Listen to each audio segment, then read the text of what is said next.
अस्सलामुअलैकुम।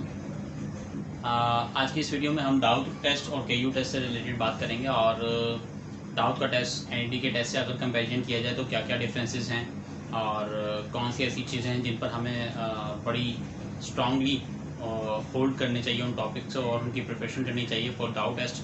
दाऊद के लिए पास पेपर्स कहाँ से मिलेंगे और दाऊद के लिए जो एक कंप्लीट प्रिपरेशन है वो कहाँ से करेंगे और कौन से टीचर जो हैं वो हमें बेस्ट गाइड कर सकते हैं, किन टीचर के हमें कोर्स को परचेज़ करना चाहिए।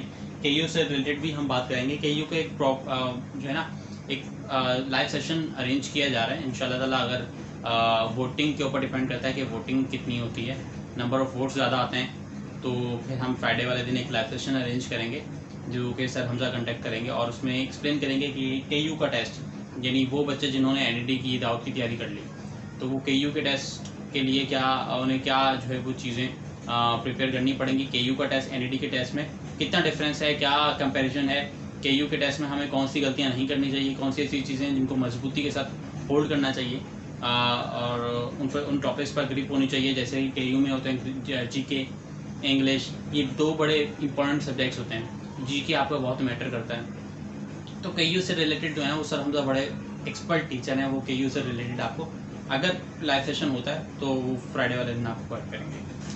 दाऊद से रिलेटेड बात कर लेते हैं। दाऊद का टेस्ट अगर एनईटी से टेस्ट से कंपैरिजन किया जाए तो सिमिलर है, बिल्कुल सेम है। केमिस्ट्री का और कंप्यूटर का एक क्वेश्चन होगा, केमिस्ट्री वाले केमिस्ट्री का देंगे, कंप्यूटर वाले कंप्यूटर का देंगे। फिर इंग्लिश का, मैथमेटिक्स का और फिजिक्स का तमाम क्वेश्चन 25 मार्क्स के होते हैं और आपके टोटल नंबर ऑफ एमसीक्यूज कितने होते हैं 100। तो 100 एमसीक्यूज में से जो बच्चे अगर 50 मार्क्स ले लेते हैं वो पीई यानी इंजीनियरिंग फील्ड के लिए एलिजिबल है। सही है। अब इंजीनियरिंग फील्ड के लिए एलिजिबल हैं लेकिन कुछ चीज़ें हैं जो एनईटी के टेस्ट से डिफरेंट है। वो क्या है? टेस्ट का भी बात करेंगे कि टेस्ट आसान होता है, मुश्किल है या क्या सीन है। दाऊद के टेस्ट में आपके पास कैलकुलेटर अलाउ नहीं होता जबकि एनईटी में होता है। अब आप तैयारी आपको इस तरीके से करनी होगी कि आपको वो तमाम टेक्निक्स भी सीखनी पड़ेंगी कैलकुलेशन वाली जिनके थ्रू आप जल्दी जल्दी कैलकुलेशन परफॉर्म कर सकें। सही है। जैसे मल्टीप्लिकेशन की हो गई, डिवीजन की हो गई, इनको ओवरव्यू ले लें, इनका देख लें तो ज़्यादा अच्छा होगा क्योंकि कैलकुलेटर अलाउ नहीं होता। सेकंड ये कि जैसा कि एनईटी में मेरी वीडियोस भी मौजूद हैं जो with calculator by using calculator मैं इंटीग्रेशन परफॉर्म करके दिखा रहा हूँ। लेकिन अब यहाँ पर अगर दाऊद में आ जाए वो एमसीक्यूज मैथमेटिक्स में तो आपको विदाउट कैलकुलेटर परफॉर्म करने होंगे तो उनकी देख लें कि क्या टेक्निक्स हैं, ये तमाम चीज़ें हैं, उनके बारे में बात करते हैं। आपने ले लिए 50 मार्क्स तो आप बीई यानी इंजीनियरिंग फील्ड के लिए एलिजिबल हैं। अब आप फील्ड के लिए तो एलिजिबल हो गए यानी इंजीनियरिंग फील्ड्स के लिए, तो अब आपका जो मेरिट बनेगा ना वो आपके टेस्ट, एफएससी परसेंटेज और मैट्रिक परसेंटेज, ये तीन चीज़ें, ये तीन क्राइटेरिया बहुत इंपॉर्टेंट है। इन तीन को फुलफिल करना होगा यानी आपका 0.5% टेस्ट स्कोर काउंट होगा, 0.4 आपका एफएससी परसेंटेज, 0.1 आपका मैट्रिक परसेंटेज।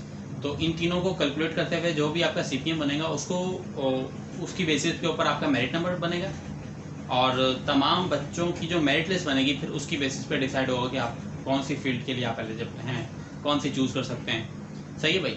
लेकिन मोस्टली मैंने देखा है कि दाऊद में ऐसे बच्चे जो इनकी परसेंटेजेस जो हैं वो कम होती हैं एफएससी में, मतलब 70 हैं, 72 है, 68 है, तो एक अच्छी फील्ड मिल जाती है। अगर वो टेस्ट में थोड़ी अच्छी परफॉर्मेंस दिखाएं तो अच्छी फील्ड मिल जाती है, नो डाउट।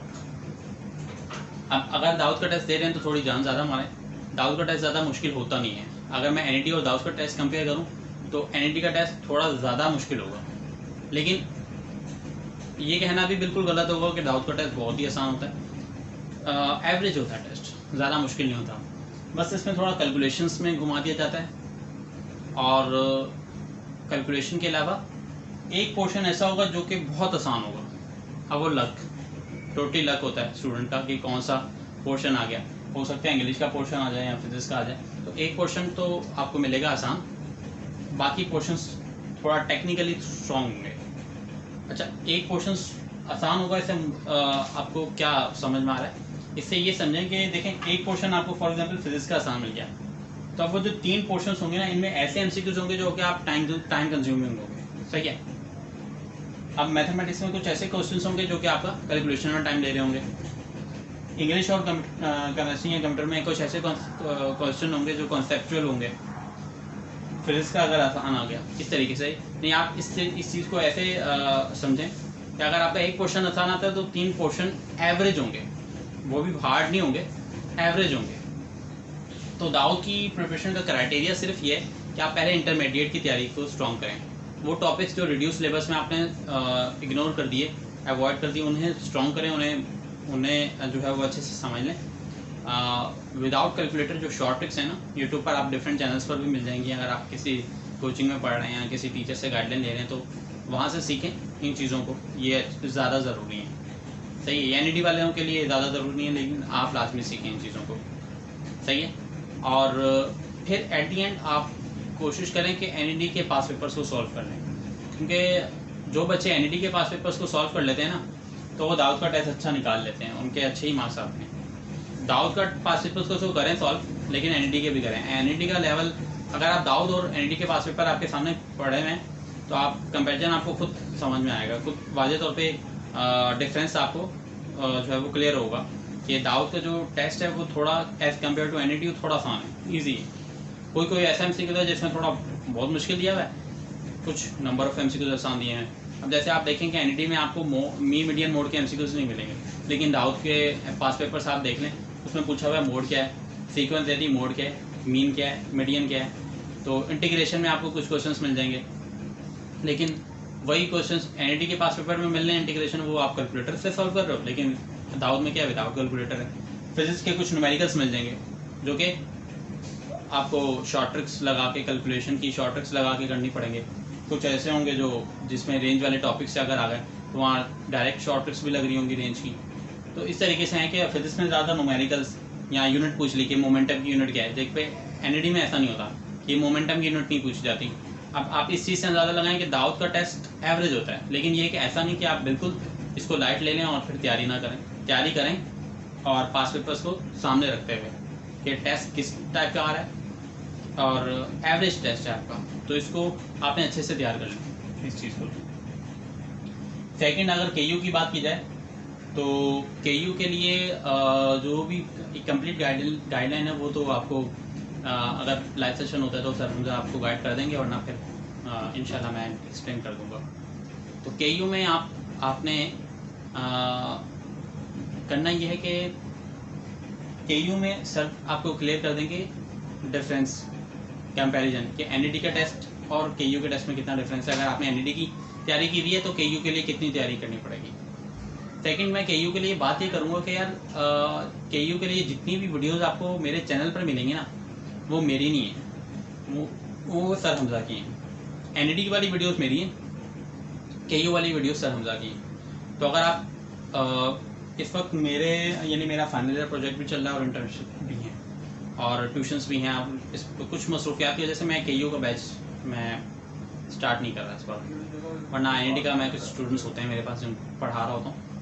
तो केयू के लिए आप बेहतर रहेगा अगर आप सर हमजा से पढ़ लें तो आपका अच्छा टेस्ट निकल जाएगा। मैंने वो एक्सपर्ट टीचर भी, मेरे भी टीचर हैं, बहुत अच्छा पढ़ाते हैं वो, उनका रिकॉर्डेड लेक्चर्स होंगे, साथ में वो लाइव सेशंस भी लेंगे, आपके कन्फ्यूजन्स हैं ना वो भी क्लियर होंगे। तो आप इस चीज़ से समझें कि आपको अगर डेमो वीडियोस भी मैं आपको दे देता हूँ, मैं आपको लिंक में डिस्क्रिप्शन में आपको लिंक्स दूंगा जो कि ऑलरेडी अपलोडेड है यूट्यूब चैनल पर, तो आप उनको देखें। अब तमाम वीडियोस अबव 10,000 व्यूज़ हैं, तो इसका मतलब उनके लेक्चर्स में कुछ ऐसी बात तो है, ऐसी पावर है कि जिसकी वजह से स्टूडेंट्स अट्रैक्ट कर रहे हैं, स्टूडेंट्स उनकी लेक्चर्स को देख रहे हैं। सही है, इस तरह तो हज़ारों लेक्चर्स मौजूद हैं केयू के यूट्यूब चैनल पर, डिफरेंट यूट्यूब चैनल्स पर, लेकिन उन्हीं के लेक्चर्स पर 10,000 अबव व्यूज़ हैं। तो इसका मतलब उनके लेक्चर्स इस काबिल हैं, उन लेक्चर्स में ऐसी पावर है या कुछ ऐसे कॉन्सेप्ट दिए गए हैं कि स्टूडेंट्स जो है ना, अब 10,000 स्टूडेंट्स से ज़्यादा स्टूडेंट्स उनकी वीडियो को बड़े गौर से देख रहे हैं और समझ रहे हैं। तो अगर आप वाकई में चाह रहे हैं कि यार मैं सर हमजा से कांटेक्ट करूं और कोर्स परचेज़ कर लूं, तो फिर मैं कांटेक्ट नंबर भी डिस्क्रिप्शन में भी दे दूंगा और लिंक्स भी दे दूंगा वीडियोस के। सही है, तो आप उनसे कांटेक्ट करके फिर कोर्स परचेज़ कर लें। अगर आप बिल्कुल चाह रहे हैं यार कोर्स परचेज़ नहीं करना, डेमो वीडियोस चाहिए, तो फिर फालतू में उनसे कांटेक्ट ना करें, वो परेशान होते हैं। ज़ाहिर उनके पास वो बड़े एक प्लेटफॉर्म पर नंबर ऑफ स्टूडेंट्स उनके पास ज़्यादा हैं, तो ये है कि उन्हीं स्टूडेंट्स को कांटेक्ट टाइम देते हैं जो उनसे कोर्स परचेज़ करते हैं। ज़ाहिर है आप जब फीस पे करेंगे तो फिर टीचर की रिस्पॉन्सिबिलिटी होगी आपको गाइड करना, आपके कॉन्सेप्ट क्लियर करना, रिकॉर्डेड लेक्चर्स के थ्रू और लाइव सेशंस के थ्रू।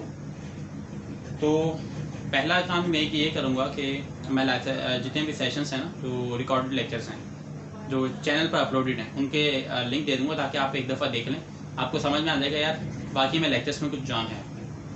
आपको आइडिया हो जाएगा कि यार हमें कोर्स परचेज़ करना चाहिए नहीं करना चाहिए। सर हमज़ा से मैं तो आपको यही प्रेफर करूँगा कि सर हमज़ा से आप कांटेक्ट करें और कोर्स परचेज़ कर लें अगर आप KU में अच्छा टेस्ट देना चाह रहे हैं और कोई अच्छी फील्ड अवेल करना चाह रहे हैं। सही है, ये आपके लिए बेहतर रहेगा क्योंकि सर हमज़ा ECAT के एक्सपर्ट टीचर हैं। ना सिर्फ वो NET दाऊद बल्कि KU की बहुत अच्छी तैयारी करवाते हैं।